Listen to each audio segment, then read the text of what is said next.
2 తెస్సలోనికీయులకు రాసిన పత్రిక 3వ అధ్యాయము 2వ వచనము. మేము మూర్ఖులైన దుష్ట మనుషుల చేతిలో నుండి తప్పింపబడి నిమిత్తమును మా కొరకు ప్రార్థించుడి, విశ్వాసము అందరికీ లేదు. ఇక్కడ మేము మూర్ఖులైన దుష్టుల మనుషుల చేతుల నుండి తప్పించబడు నిమిత్తము మా కొరకు ప్రార్థన చేయుడి, విశ్వాసం అందరికీ లేదు. పౌలు ఏమంటున్నాడంటే, రెండవదిగా వాక్యము వ్యాపించాలని ప్రార్థన చేయండి ఫస్ట్. రెండవది ఈ యొక్క దుష్టులైన మనుషుల చేతుల నుండి తప్పించబడాలని రెండవదిగా ప్రార్థన చేయండి. వాక్యాన్ని వ్యాపింపజేసేది ఎవరు? దేవుని సేవకుడైన అపోస్తలుడైన పౌలు. వీళ్ళని ఏం చేస్తున్నారంటే, వీళ్ళ నోటిలో నుండి దేవుని వాక్యాన్ని ఈ దుష్టులైన మనుషులు ఏం చేస్తున్నారంటే ఆపివేస్తున్నారు, ఆటంకపరుస్తున్నారు, పోనీయకుండా అభ్యంతరపరుస్తున్నారు, స్టాప్ చేసేస్తున్నారు. ఎవరిని? ఈ సువార్త చేసే పౌల్ని, తిమోతిని, సిల్వాని, వీళ్ళందరినీ కూడా వీళ్ళు దుష్టులైన మనుషులు సువార్త పోనీని అంటుండ్రు. వీళ్ళు పోకపోతే ఏమవుతుంది? వీళ్ళకి పోకపోతే ఏం జరుగుతుంది? సువార్త పోదు, గాస్పల్ పోదు, దేవుని వాక్యము పోలేదు. ఎందుకంటే వీళ్ళ దగ్గర ఉంది కదా దేవుని వాక్యము, దేవుని యొక్క రెవల్యూషన్స్ వీళ్ళ దగ్గర ఉన్నాయి. వీళ్ళని పోనీలేదంటే దేవుని వాక్యము పోలేదు, దేవుని వాక్యము వ్యాపించదు, అక్కడ దేవుని వాక్యము మహిమపరచబడదు. అందుకే పౌలు ప్రార్థన చేస్తున్నాడు, ప్రార్థన చేయమంటున్నాడు తెస్సలోనికల వాళ్ళకి, అయ్యా మా కొరకు ప్రార్థన చేయండి. మనుషులు, దుష్టులైన మనుషులు వీళ్ళ చేత నుండి తప్పించబడాలి, వీళ్ళ చేత నుంచి డెలివరెన్స్ కావాలి. ఎందుకంటే వీళ్ళు ఆటంకపరుస్తూనే ఉన్నారు. పౌలు యొక్క ప్రారంభ పరిచర్య నుండి ఆటంకపరుస్తూనే ఉన్నారు. చివరి వరకు పౌలుకి ఎప్పుడు వీళ్ళు ఆటంకమే తెలియజేస్తున్నారు. ఎందుకు వీళ్ళు ఆటంకపరుస్తున్నారంటే, దేవుని వాక్యము మనుషుల యొక్క జీవితంలో విరోధముగా పనిచేస్తుంది. అనగా మాంసానికి విరోధంగా, పాపానికి విరోధంగా దేవుని వాక్యము నిలబడుతుంది. కాబట్టి వాళ్ళకు అనుకూలంగా ఉంటే రిసీవ్ చేసుకుంటారు. దేవుని వాక్యము ఎన్నడూ ఎవరికి అనుకూలముగా ఉండనే ఉండదు. నేను ఎప్పుడు చెప్తుంటాను కదా, గాస్పల్ డిస్టర్బ్స్ ద కంఫర్ట్. కంఫర్ట్గా ఉండే వాళ్ళని సువార్త ఏం చేస్తుంది అంటే వాళ్ళని డిస్టర్బ్ చేస్తుంది, వాళ్ళని ఆటంకపరుస్తుంది, వాళ్ళని హృదయంలో వాళ్ళని కలవరపరుస్తుంది దేవుని వాక్యం. అలాగే పౌలు ప్రతి చోట వెళ్ళి సువార్త చెప్తున్నప్పుడు హాయిగా సుఖముగా పాపంలో ఉన్న వాళ్ళని, జీవితాలని పాడు చేసుకునే వాళ్ళందరినీ కూడా సువార్త కలవరపరుస్తుంది. కలవరపరచడం వల్ల ఏం జరుగుతుందంటే ఆ సువార్తను వ్యాపింప చేయనీయకుండా ఆపుతున్నారు దుష్టులైన మనుషులు. పౌలు వాళ్ళని ఏమని పిలుస్తున్నాడు? దుష్టులైన మనుషులు. ఇప్పుడు చూడండి, ఎప్పుడు కూడా ఆత్మలో ఈ యొక్క యుద్ధము జరుగుతూనే ఉంటది. సాతాను కూడా దీని వెనకాల, దుష్టులు అంటే దుష్టుడు ఉండాలి కదా, దుష్టులైన మనుషుడు వెనకాల ఒక దుష్టుడు ఉండాలి. ఈ దుష్టుడే ఏం చేస్తున్నాడంటే ఆటంకపరుస్తూనే ఉన్నాడు. వాడి యొక్క ప్రేరేపణ ద్వారా మనుషులు ప్రేరేపించబడి ఈ యొక్క ఆత్మలోకము ఎప్పుడు ఒక పోరాటము, యుద్ధము జరుగుతూనే ఉంది. ఎప్పుడు ఒక వార్ అనేది జరుగుతూనే ఉంది. ఈ యొక్క వాక్యము రిసీవ్ చేసుకోకపోవడం వలన, ఈ వాక్యము అంగీకరించుకోకపోవడం వలన, దాన్ని జీర్ణించుకోకపోవడం వలన ఎవరు ఈ యొక్క దుష్ట మనుషులు అంటే నమ్మని వాళ్ళు, దేవుని వాక్యమును నమ్మని వాళ్ళు, దేవుని వాక్యమును అంగీకరించని వాళ్ళు, వాళ్ళ జీవితాలకి విరోధముగా చెప్పబడే దేవుని వాక్యమును వాళ్ళు నమ్మని వాళ్ళు, వీళ్ళు సత్యానికి విరోధమైన వాళ్ళు, వాళ్ళ యొక్క నమ్మకాలకి భిన్నముగా దేవుని వాక్యము ప్రకటింపబడుతుంది. వారి యొక్క నమ్మిన సూత్రాలకి విరోధముగా దేవుని వాక్యము ప్రకటింపబడుతుంది. ఇలాంటి వారికి ఇంకా చెప్పుకుంటూ పోవచ్చు. ఈ కారణాలే లేకుండా దేవుని వాక్యాన్ని ఆటంకపరిచే వాళ్ళు ఈ రోజుల్లో కూడా ఉన్నారనేది మనకి బాగా, మన ఇండియా దేశంలో, మన ఊర్లో, మన ప్రాంతంలో, మన ఇంటి పక్కనే, మన ఇంటి ఎదురుగానే ఉన్నారనేది మనకి ఈరోజు ప్రూఫ్ బాగా ఉంది కదా. పౌలు అందుకే వాళ్ళని ప్రార్థన చేయమన్నాడు. పౌలు ఇలాంటి వాళ్ళని లెక్కలేనంత మందిని పౌలు సంధించాడు. దుష్టుల మనుషుల్ని ఒకరినిద్దరిని కాదు, లెక్కలేను ఎన్ని ఊర్లు పౌలు ప్రయాణం చేశాడంటే అన్ని ఊర్లలో ఇలాంటి మనుషుల్ని సంధించేశాడు పౌలు. వీళ్ళంతా ఒకే పని వాక్యాన్ని, సువార్థికులను అడ్డుకోవడము. ఎన్ని ఊర్లలో అండి, ప్రతి ఊర్లో మీరు అపోస్తుల కార్యములు కానీ చదివితే ప్రతి ఊర్లో పౌలు యొక్క పరిచర్య 13వ అధ్యాయంలో ప్రారంభం అవుతుంది. అప్పుడు నుండి ఇంకా పత్రికలు అంతట్లో కూడా ప్రతి ఊరిలో పౌల్ని ఆటంకపరిచే వాళ్ళే, ఇబ్బంది పరిచే వాళ్ళే, శ్రమ పెట్టే వాళ్ళే, వాళ్ళ యొక్క సువార్తను వాళ్ళు ఎలాగ ప్రకటిస్తున్నారు, కష్టపడి సువార్తను ప్రకటిస్తున్నారు. ఈ తెస్సలోనికలు కూడా పౌలు అంటున్నారు, మేము డేరాలు కొట్టుకుంటూ మేము సువార్తను వీళ్ళు ఇంత కష్టపడుతుంటే ఈ కష్టాన్ని దుష్టులైన మనుషులు ఆపేస్తున్నారు. పౌలు కష్టపడి తన స్వహస్తముతో రాత్రి పగులు కష్టపడి సువార్తను ఒక గ్రామానికి తీసుకొని పోతున్నా రావద్దని పౌల్ని కొట్టి హింసించి తరిమేస్తున్నారు. చూడండి ఎంత కష్టపడి, ఎంత ప్రయాసపడి సువార్తను ప్రకటిస్తున్నప్పుడు ఎన్ని ఆటంకాలు ఎదురవుతున్నాయి. అందుకే పౌలు అంటే మీరు ప్రార్థన చేయండి, మీరు ప్రార్థన చేస్తే దేవుని యొక్క దేవదూతలు, దేవుడు మధ్యలో దాన్ని సంధించి వాటి నుండి, ఆ మనుషుల నుండి దేవుడు మమ్మల్ని తప్పిస్తాడనే ఒక నిరీక్షణ, ఒక విశ్వాసముతో తెస్సలోనికల వాళ్ళని ప్రార్థన చేయమని కోరుతున్నాడు. హల్లెలూయా. అని నేను చెప్పాను కదా, ప్రార్థన చేయండి, మా కొరకు ప్రార్థిస్తానే ఉండండి, ఆపొద్దు. ప్రార్థన చేసేసానని ముగించొద్దు. పౌలు అంటున్నాడు, ప్రార్థిస్తూ ఉండండి, మా కొరకు ప్రార్థించుడి అంటే కంటిన్యూస్ ప్రార్థన చేస్తూనే ఉండండి. సువార్త ఎక్కడికి వెళ్ళాలో, ఎక్కడికి రీచ్ అవుతుందో, ఎక్కడికి పోతుందో అక్కడంతా కూడా మీ ప్రార్థన మాకు చాలా చాలా అవసరమైనది, మీ ప్రార్థన మాకు ఎప్పుడు సహాయపడుతూనే ఉంటుందని పౌలు అంటున్నాడు. హల్లెలూయా. ఈ యొక్క తెస్సలోనిక సంఘం 17వ అధ్యాయం అపోస్తుల కార్యంలో కూడా తెస్సలోనిక పట్టణస్థులే తెస్సలోనికలో ఉన్న పౌల్ని తరిమేశారు. పౌల్ని ఆ యొక్క ఊరు వాళ్ళు తప్పించి బయటికి తీసుకొని వచ్చి ఒక పడవనెక్కించి పంపించేశారు. అంత ఇబ్బంది కలిగింది. తెస్సలోనిక సంఘస్థుల్లోనే ఇలాగున్నారంటే తెస్సలోనిక పట్టణంలోనే ఇలాగున్నారంటే ఇంకా బయట ప్రజల యొక్క పరిస్థితి మీరు ఆలోచించండి. దేవుని యొక్క సువార్త అద్భుతాల ద్వారా, ఆశ్చర్యకార్యాల ద్వారా, దైవికమైన ప్రవచనాల ద్వారా, దైవికమైన ప్రత్యక్షల ద్వారా నిరూపించబడినప్పుడు దేవుని వాక్యం అంగీకరించే వాళ్ళు ఉన్నారు. కొంతమంది అంగీకరించిన వాళ్ళు, దీని గురించి నేను మీకు వివరంగా చెప్పాల్సిన పని లేదు, ఎందుకంటే మన ఇండియా దేశంలో జరిగే కార్యాలు కూడా అలాగనే ఉన్నాయి. పౌలు అంటున్నాడు, విశ్వాసం అందరికి లేదు. ముఖ్యంగా పౌలుకి యూదులు భయంకరమైన, పౌలు అంటున్నాడు, ఈ ముళ్ళుని తీసే ప్రభు అని దేవుణ్ణి అడుగుతున్నాడు. భయంకరమైన ముళ్ళుగా మారారు పౌలుకి. ఎక్కడికి పోయినా గుచ్చతానే ఉంటారు వాళ్ళు. పౌల్ని రాని అంటున్నారు, పౌల్ని లాస్ట్కి చంపాలని ప్లాన్ చేశారు, పౌల్ని హింసలు పెట్టారు. ఆ అపోస్తుల కార్యం చివరి అధ్యాయంలో మీరు చదివితే ఎంతగా ఇబ్బంది పెట్టారంటే చెరసాల్లో వేయించుతారు.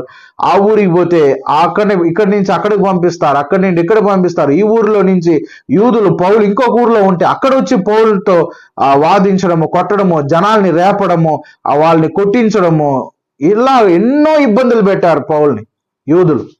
వాళ్ళు నమ్మని వాళ్ళు, విశ్వాసం లేని వాళ్ళు, యూదులు మాత్రమే కాదు కొన్ని అన్ని జనులు కూడా విశ్వాసం లేని వాళ్ళు. ఇలాంటి వాళ్ళ మధ్యన మేము సువార్త తీసుకొని వెళుతున్నాము, అందుకే మా కొరకు మీరు ప్రార్థన చేయండి అని పౌలు తెస్సలోనికల వాళ్ళని కోరుచున్నాడు. ఈరోజు కూడా మన ఇండియా దేశంలో కూడా ఇలాంటి కార్యాలు జరుగుతున్నాయి.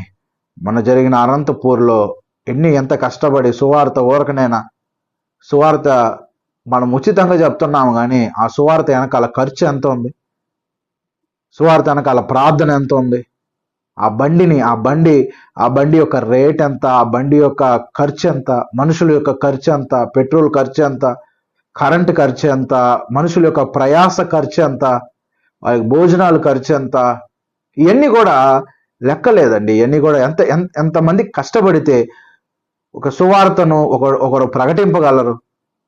ఒకరు 10 మంది సువార్తను ప్రకటింపబడాలంటే ఒక 20 మంది కష్టపడాలి. 20 మంది కష్టపడితేనే 10 మంది సువార్త ప్రకటింపగలరు. 10 మంది సువార్త ప్రకటింపాలంటే అది జరగని పని. ఎందుకంటే సువార్తకి ఏం కావాలి? డబ్బు చాలా చాలా అవసరం. Money is important. మనీ ఎందుకు కావాలి? సువార్త అనేది కరపత్రికలో కొట్టించాలి, మైక్ కావాలి, స్పీకర్ కావాలి, ప్రయాణించడానికి బండి కావాలి, బండిలో పెట్రోల్ కావాలి. ఈ ఫ్రీ కాదు కదా, కానీ మనం దేవుడు ఉచితంగా ఇవ్వమన్నాడు వాళ్ళ దగ్గర మనం డబ్బులు వసూలు చేయలేదు, ఉచితంగా ఇస్తున్నాం. కానీ దాని వెనకాల ఖర్చు ఉంది. దాని వెనకాల ఎంతో ప్రయాసం ఉంది, దాని వెనకాల ఎంతో భారం ఉంది, దాని వెనకాల ఎంతో కన్నీరు ఉంది, దాని వెనకాల ఎంతో పోరాటం ఉంది. ఈ పోరాటాలన్నిటిని దాటుకొని ఒకరు సువార్తను ప్రకటించాలి అంటే, ప్రకటింపబడాలి అంటే ప్రార్థన చాలా చాలా అవసరమైనది. ప్రార్థన చాలా చాలా అవసరమైనది. ప్రార్థన లేకుండా సువార్తను ప్రకటింపబడాలి. ఈరోజు సువార్త చెప్పాలి అని ఉంటాం, కానీ దాని వెనకాల ప్రార్థన ఎంత అవసరమో చూడండి. 19వ శతాబ్దంలో జీవించిన అందరు మిషనరీలు, అందరూ జీవించిన చార్లెస్ వెస్లీ కానీ, జాన్ వెస్లీ కానీ, జాన్ నాక్స్ కానీ, జాన్ హైడ్ కానీ, ఇంకా విలియం కేరీ కానీ, వీళ్ళంతా కూడా ఊరకనే వచ్చేసింటారు అనుకుంటారా? వీళ్ళంతా ఎన్నో హవర్స్, అన్లిమిటెడ్ హవర్స్ ప్రేయర్ చేసినందువల్లనే వీళ్ళు బయటికి రాగలిగారు. వీళ్ళు ఎన్నో గంటలు, చార్లెస్ వెస్లీ, జాన్ వెస్లీ, వీళ్ళందరూ కూడా ప్రతి రోజు, ప్రతి బుధవారము, బేస్తవారం 3 రోజులు అనుకుంటాను, వారానికి 3 రోజులు ఉపవాసాలు ఉండి 3 రోజులు దేవుడి సన్నిధిలో అలాగనే ఉండి ప్రార్థన చేసేవాళ్ళు అంట. జాన్ వెస్లీ వాళ్ళ టీం అందరూ ఒక 10 మంది, ఒకసారి 8 మంది, ఒకసారి 5 మంది ఉంటారు. వాళ్ళందరూ కలిసి 3 రోజులు, వారానికి 3 రోజులు ఏమి తినకుండా ఉదయం 6 గంటల నుంచి సాయంత్రం 6 గంటల దాకా ప్రార్థన ప్రార్థన ప్రార్థన ప్రార్థన ప్రార్థనే. ఎందుకు ప్రార్థన? సువార్తను చెప్పాల. సువార్త ఈజీగా చెప్పలేమండి మనం అనుకుంటాం, కానీ ఏముంది సువార్త చెప్పడం అంత సులభం కాదు. అది దాని వెనకాల ఎంతో ప్రార్థన అవసరం. ఈరోజు కూడా మీకు బైబిల్ స్టడీ నేను చెప్తున్నానంటే దీని వెనకాల ఎంతో ప్రార్థన నాకు అవసరం అవుతుంది. మీరు కూడా నా కొరకు ప్రార్థన చేయండి. పౌలు అడిగినట్లుగా మిమ్మల్ని అడుగుతున్నాను, దేవుని వాక్యాన్ని ప్రకటింపబడాలంటే ప్రార్థన ఎంతో అవసరం. మీకు మామూలుగా దేవుని బిడ్డలకి, క్రైస్తవులందరికీ 1-2 సాతానులని మీరు అనుకుంటే సేవకులకి ఒక 100 సాతానులు ఉంటాయి వెనకాల. ఎందుకు? వాళ్ళని ఆపాలి, వీళ్ళని ఎలాగైనా అభ్యంతరపరచాలి, వీళ్ళని ఎలాగైనా చెప్పనీయకూడదు, దేవుని వాక్యాన్ని చెప్పనీయకూడదు, కాపరి పని చేయనీయకూడదు, వీళ్ళని ఎలాగైనా ఇబ్బంది. ఫ్యామిలీలు ఎతకతా ఉంటాడు, ఎవరి ద్వారా వద్దమా, పర్సనల్ గా ఎతుకుతూ ఉంటాడు, ఏ పాపంలో దోసేద్దామా, సంఘంలో ఎతుకుతూ ఉంటాడు, ఎవరి ద్వారా వీళ్ళని సేవ వదిలేటట్టు చేద్దామా. వాడు ప్లాన్ అంతా 24 గంటలు, వాడి ప్లాన్ అంతా అంతే, ఒకటే, వీళ్ళని ఇక్కడి నుండి తరిమేయాలి, ఇక్కడ ఉండనీయకూడదు. కానీ దీని వెనకాల ఎంతో ప్రార్థన, సంఘ ప్రార్థన, ఎంతో మంది పరిశుద్ధుల ప్రార్థన ఉండడం వలన ఈ యొక్క సేవ పరిచర్య కొనసాగింపబడుతూనే ఉంది. ఇంకా మీదట కొనసాగింపబడుతూనే ఉంటది. హల్లెలూయా, దేవునికి స్తోత్రం. ప్రార్థన అనేది సువార్తను మనుషులు ఆటంకపరిచిందంటే సువార్త పోలేదు లోపలికి. దుష్టులైన మనుషుల చేతిలోనే తప్పింపబడి నిమిత్తం వాళ్ళ నుంచి తప్పించబడాలి. వీళ్ళు ఆపేసిండు అనుకో, ఊర్లో పోదు, సువార్త పోలేదు, ఇంకా కష్టము, చెప్పకపోతే వాళ్ళు తెలుసుకోలేరు, మరణిస్తారు, ఇంకా వాళ్ళు నిత్య నరకానికి పాలైపోతారు. ఈ యొక్క దుష్టుల చేతుల్లో నుండి తప్పించబడాలి. మన ఇండియా దేశం కొరకు మనం ప్రతిరోజు ఉదయకాలాన ప్రార్థన చేస్తున్నాం. 6 రోజులు మనం ప్రార్థన చేస్తున్నాం. మన ఇండియా దేశంలో సువార్త ప్రతి వారానికి ఒకసారి ఖచ్చితంగా సువార్థికుల కొరకు, సేవకుల కొరకు మనం ప్రార్థన చేస్తున్నాం. వారిని దేవుడు వాడుకోవాలని, వారికి ఉన్న ఆటంకాలను అన్నిటిని తొలగించాలని. అవసరత ఎంతో ఉంది. సువార్తను ప్రకటింపబడాలంటే అవసరత ఎంతో ఉంది. ఈ అవసరత అంతా తీర్చబడాలంటే ప్రార్థన అవసరం. ప్రతి సేవకుని కోసం మనం ప్రార్థన చేయాలి. మీ సేవకుల కోసం మీరు ప్రార్థన చేయాలి. వాళ్ళ సువార్త ప్రకటింపబడాలి, సువార్తను తీసుకొని వెళ్ళాలి. ఆటంకాలు వస్తాయి సువార్తకి. ఆటంకాలు లేని సువార్త అంటూ లేనే లేదు. మనం కూడా ఏదైనా ఒక విలేజ్ని ప్లాన్ చేసుకుందాం, ఎన్ని ఆటంకాలు వస్తాయో చూడండి, ఎన్ని గొడవలు వస్తాయో చూడండి. కానీ ఈ గొడవలంతా దాటాలంటే మనలో ఏక మనసు కావాలి, ఏకాత్మ కావాలి. అప్పుడు మనము పిలిపిలు రాసిన పత్రికలో పౌలు అంటున్నారు, సువార్త పక్షముగా పోరాడుడి అని మనం చదివాం కదా. సువార్త పక్షముగా మనమందరం ఒకటైతేనే సువార్త పక్షముగా పోరాడతాం. మనం మనలలోనే గొడవ వేసుకుంటుంటే సువార్త పక్షం ఎప్పుడు మనం పోరాడతాం. అదే సాతాను యొక్క అల్టిమేట్ స్ట్రాటజీ అది. సంఘములో ఎందుకు ప్రతి సంఘములో చూడండి గొడవలు ఉంటాయి. ఈ గొడవలు మనం గొడవలు వేసుకుంటానే ఉంటాము. ఆడ సువార్త అనేది పోనే పోదు. మనం ఏమనుకుంటాము, సువార్త పోలేదే అని మనం బాధపడుతుంటాం. కానీ దీనికి ఒక రీజన్ వెనకాల ఒకటి ఉంది. సాతాను ముఖ్యమైన వ్యక్తి, దుష్టుడు ముఖ్యమైన వాడు, వాడే ఈ యొక్క ఆటంకాలన్నింటినీ కూడా జరిగించేవాడు. ఆటంకాలు పెట్టే మనుషుల్ని ప్రేరేపించేవాడు. తన వశంలో ఉన్న ప్రజలందరినీ కూడా ప్రేరేపించి ఏం చేస్తాడంటే మనుషుల్లోనికి దేవుని యొక్క ఆత్మకి విరోధముగా లేస్తాడు. కానీ ప్రార్థన చేస్తే ఏమవుతుందంటే వీళ్ళందరి చేతుల్లో ఉండి సువార్థికులు అందరూ తప్పించబడతారు. దేవుని యొక్క కార్యము త్వరగా వేగముగా వ్యాపించబడుతుంది. సాతాను ఇలాగ ఒక సేవకుడు సువార్తకు వెళుతున్నాడంటే 100 ఆటంకాలు పెడుతుంది. ఒకటి కాదు, ఒకటి తప్పించుకుంటే ఇంకోటిలో పడాలి. అలాగా ఒక సేవకుడు సువార్తకు వెళ్ళి సక్సెస్ఫుల్ గా ఇంటికి వస్తుందంటే దేవుని యొక్క కార్యాలు, దేవదూతల యొక్క కార్యాలు ఎన్ని జరుగుంటాయో అది లెక్కకు మించినది. హల్లెలూయా. అందుకే సేవకుల కోసం ప్రార్థన చేయాలి. వారి కోసం మనం ఉపవాసం ఉండి ప్రార్థన చేసినా తప్పు లేదు. మన ఇండియాలో ఉన్న అందరు సేవకులు, నార్త్ ఇండియా, సౌత్ ఇండియాలో ఉన్న వాళ్ళందరూ అందరు సేవకుల కోసము మనము ప్రార్థన చేయాలి. కనీసం మనం నోరు తెరిచి ఒక సేవకుల పేర్లు చెప్పమంటే 10 మంది, 20 మంది, 100 మంది ధారాళముగా నోట్ల నుంచి 100 మంది సేవకుల పేర్లు చెప్పగలగాలి. మన చిత్తూరులో ఉండే సేవకులు ఒక 10 మంది పేర్లు చెప్పమంటే మనం చెప్పగలిగి ఉండాలి. ఎలాగ చెప్పగలమంటే ప్రార్థన చేయడం ద్వారా, వారి కొరకు ప్రార్థన చేయడం ద్వారా. ఎక్కువ మంది చూడండి సేవకులు ఎలాగ మరణిస్తారో చూడండి.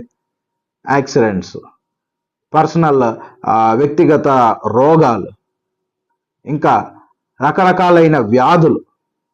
ఎందుకు ఇవన్నీ కలుగుతున్నాయి? ప్రార్థించే వాళ్ళు తక్కువైపోయారు.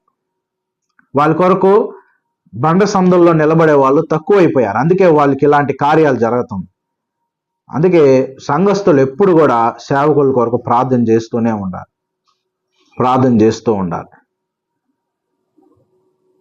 ప్రార్థన చేయడం వల్ల గొప్ప కార్యాలు తప్పించబడుతుంది. దుష్టుడి యొక్క ఆలోచన, దుష్టుడి యొక్క కార్యాలు తప్పించబడుతుంది.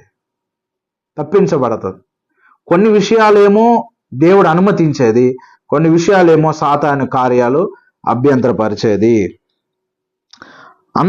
విశ్వాసం అందరికీ లేదు. అందరు కూడా సువార్త చెప్పేస్తే ఆహా సూపర్ అయ్యా, ఇన్ని రోజులైందయ్యా మేము విని, ఇలాంటి కార్యాలు ఎప్పుడయ్యా, ఎందుకయ్యా చెప్పలేదని ఎవరు చెప్పరు. ఈ దినాలలో ఎందుకు వచ్చావు, ఎవరు రమ్మన్నారు, ఎవరు పంపించారు, అమెరికా డబ్బులు ఎక్కడ వచ్చాయి, ఎవరు ఫండింగ్ నీకు, ఇలాంటి కార్యాలే జరుగుతున్నాయి. కాబట్టి మన ప్రార్థన ఎందుకు ఈ యొక్క వాక్యానికి ఇంత టైం తీసుకున్నానంటే మన ఇండియా దేశంలో ఇవన్నీ జరుగుతున్నాయి. మనందరికి తెలుస్తుంది, తెలియాలి, మనందరికీ తెలుసుకోవాలి. సువార్త సేవ పరిచర్య ఈజీగా జరగడం లేదు. ప్రతి సేవకుడికి ఆ సేవకు తగిన పోరాటాలు ఉన్నాయి. మనం అనుకున్నాం సతీష్ కుమార్ గారు ఏముంది, ఇంకా పెద్ద సేవకులు ఎవరైతే ఉన్నారో మన ఇండియా దేశం, ఆ అంకుల్ నరుల్లా ఆయన నార్త్ ఇండియాలో ఉన్న ఆయన, ఇంకా ఏముంది జాన్ జబరాజ్ ఏముంది, పాల్ దినకర్ అని ఏముంది, అన్ని సేవ బాగుండు, వాళ్ళు పెద్ద సంఘం. వాళ్ళకి తగిన పోరాటాలు ఉన్నాయి. సతీష్ కుమార్ గారు ఎన్ని కోర్టు కేసులు గెలిచాడని మీకు తెలుసా? ఎన్ని కోర్టు హీరింగ్లో పోయి నిలబడి ఉన్నాడో తెలుసా? జాన్ జబరాజ్ ఎన్ని దుష్టుల యొక్క మనుషుల చేతులను తప్పించబడాడని తెలుసా? అంకుల్ నరుల్లా ఎంత పోరాటంలో ఉన్నాడో తెలుసా? రీసెంట్గా కూడా ఒక సేవకుని రేప్ కేసు అని లోపల వేయించారు. ఒక ఆయన పెద్ద ఆయన నార్త్ ఇండియాలో, ఆయన మిరాకల్స్ అన్ని కూడా ఆయన అద్భుతంగా దేవుని యొక్క సహాయంతో చేయగలిగిన ఆయన కనపడలేదు, లోపల వేసేశారు. ఏదో ఒక కేసు పెట్టి వారికి తగిన సేవకు తగిన పోరాటాలు ప్రతి ఒక్కరి సేవకుడికి ఉన్నాయి. వాళ్ళకి ఇవన్నీ ఎవరి వల్ల జరుగుతుందంటే దుష్టుడు ఏం చేస్తాడు? దుష్టుడు డైరెక్ట్గా సేవకుడి దగ్గరకు వచ్చేస్తే సేవకుడు ఈజీగా గెలిచేస్తాడు. అతనికి విత్ ఇన్ సెకండ్స్ ఆ పని. కానీ అట్రానే రాడు దుష్టుడు, అట్రానే డైరెక్ట్గా రాడు. ఎలాగో దుష్ట మనుషుల మూర్ఖమైన దుష్ట మనుషులు, ఈ మనుషులు ఎవరనేదే కనిపెట్టలేము, ఎవరిలో ఉన్నాడనేదే తెలియదు. ఎట్ట వస్తాడనే తెలియదు. ఈ మనుషుల ద్వారా వచ్చి కలవరము, ఆటంకాలు, ఇబ్బందులు, సువార్తను పోనీయకుండా, దేవుని సంఘాన్ని వ్యాప్తి చేయనీయకుండా, ఉజ్జీవాన్ని కలిగినీయకుండా ఇవన్నీ కూడా చేస్తూనే ఉంటాడు. కాబట్టి చివరిగా మిమ్మల్ని అడిగేది, నా కొరకు ప్రార్థన చేయండి, సేవకుల కోసం ప్రార్థన చేయండి. మా కొరకే కాదు, ఇండియాలో ఉన్న ప్రతి సేవకుని కొరకు ప్రార్థన చేయండి. మన యొక్క చిన్న ప్రార్థన, 1 నిమిషం ప్రార్థన వారి యొక్క జీవితంలో 1 గంట పోరాటాన్ని కూడా తప్పించగలదనే విశ్వాసం నాకుంది. ఆ విశ్వాసం మీకు కూడా ఉంటే మీరు కూడా ప్రార్థన చేయండి. 3వ వచనం మనం చదువుదాం. అయితే ప్రభువు నమ్మదగిన వాడు, ఆయన మిమ్మును స్థిరపరిచి దుష్టత్వము నుండి, దుష్టుడు నుండి, చూడండి 3 అనేసి కింద, దుష్టుడు నుండి. అయితే ప్రభు నమ్మదగిన వాడు, గాడ్ ఈజ్ ఫెయిత్ఫుల్. పౌలు చూడండి, తన యొక్క నమ్మకం ఎవరి మీద ఉందంటే దేవుని మీద ఉంది. అయితే ప్రభు నమ్మదగిన వాడు, గాడ్ ఈజ్ ఫెయిత్ఫుల్. దేవుడు నమ్మదగిన వాడు, ఆయన మిమ్మును స్థిరపరిచి దుష్టత్వము నుండి, అనగా దుష్టుడు నుండి కాపాడును. మిమ్మును మా కొరకు ప్రార్థన చేయమన్నాడా? పౌలు అంటున్నాడు, దేవుడు నమ్మదగిన వాడు, మమ్మల్ని కూడా కాపాడుతాడు, మిమ్మల్ని కూడా కాపాడుతాడు. హల్లెలూయా. మిమ్మును చూడండి, ఆ మాట చూడండి, ఆయన మిమ్మును స్థిరపరిచి దుష్టత్వం, మమ్మల్ని కాపాడుతాడనే నిరీక్షణ మీ ప్రార్థన ద్వారా మాకుంది. మాకు కూడా గొప్ప నిరీక్షణ ఉంది. తెసలోనికల వాళ్ళారా, మిమ్మల్ని కూడా దేవుడు దుష్టత్వం నుండి దేవుడు మిమ్మల్ని కూడా కాపాడుతాడు. God will protect you from all evil men. దుష్టత్వం నుండి, దుష్టుల నుండి దేవుడు మిమ్మల్ని కాపాడుతాడు. యేసు ప్రభు యొక్క ప్రార్థన కూడా అదే తెలుసా. పరలోక ప్రార్థనలో ఒక ప్రార్థన ఏంటంటే, చెప్పండి, పరలోక ప్రార్థనలో ప్రార్థన,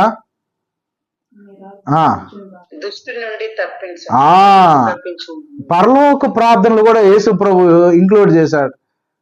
మమ్మల్ని శోధనలోకి తేక దుష్టుడు నుండి మమ్మల్ని తప్పించు. దుష్టు నుండి ఇంకొకసారి కూడా ప్రార్థన చేశాడు. ప్రధాన యాజకుని ప్రార్థన, యోహాను సువార్త 17వ అధ్యాయంలో ఏమన్నాడు ఆయన? ప్రభా, వీరిని ఈ లోకం నుండి తీసేయని నేను ప్రార్థన చేయలేదు కానీ, చదవండి 17, 15, జీసస్ ప్రేయర్, జాన్ 17:15, యోహాను 17, 15. నీవు లోకం నుండి వారిని తీసుకొని పొమ్మని నేను ప్రార్థించుట లేదు గాని దుష్టుడి నుండి వారిని కాపాడమని యేసు ప్రభు తండ్రికి ప్రార్థన చేస్తున్నాడు. యేసు ప్రభు, గాడ్ ఈజ్ ఫెయిత్ఫుల్. ఇక్కడ దేవుడు నమ్మదగిన వాడు, కాపాడుతాడు. ఆయన ఖచ్చితంగా కాపాడుతాడు. ఈ సంవత్సరం కూడా దేవుడు మనకిచ్చిన వాగ్దానం, దేవుడు మన పక్షముగా నిలబడుతున్నాడంటే దాని వెనకాల ఎన్నో అర్థాలు ఉన్నాయి. దేవుడు, గాడ్ ఈస్ అవర్ సైడ్, దేవుడు మా కోసం, దేవుడు, గాడ్ ఈస్ ఫార్ us. పక్షి తప్పించుకున్నట్లు వేటగాని ఊరిలో నుండి మనం తప్పించేది ఎవరంటే దేవుడు. ఆయన యేసు ప్రభు తప్పించేవాడు. ఆయన మన సామర్థ్యం, మన బలంతో కాదు మనం తప్పించుకునేది, ఆయన తప్పిస్తున్నాడు. వలలో ఒకడు చిక్కునిండంటే తానంతట తాను వలలో నుంచి బయటికి రాలేదు. చేప తానంతట ఒకరు తప్పించాలి. ఆ చేపని, వలలో పడిన సింహాన్ని ఒకరు తప్పించాలి, తానంతట తాను బయటికి రాలేదు. అలాగ ఒకరు తప్పిస్తున్నారంటే దాని వెనకాల యేసు ప్రభు ఉన్నాడు అనేది మన జీవితంలో ఎన్నడూ కూడా మర్చిపోవద్దు. ఈ సంవత్సరాన దేవుడు అలాగ అనేకమైన వేటగాని ఊరిలో నుండి దేవుడు మనల్ని కాపాడును గాక. దేవుడు నమ్మదగిన వాడు. ఈ యొక్క బైబిల్ స్టడీలో మరొకసారి ఆయన యొక్క ఈ సంవత్సరం దేవుడు మనతో పలికిన వాగ్దానాన్ని దేవుడు కన్ఫర్మ్ చేశాడు. దాన్ని బట్టి దేవునికి మహిమ కలుగును గాక. దేవుడు నమ్మదగిన వాడు. ఆయన మిమ్మును స్థిరపరిచి దుష్టుడి నుండి మిమ్మల్ని కాపాడును.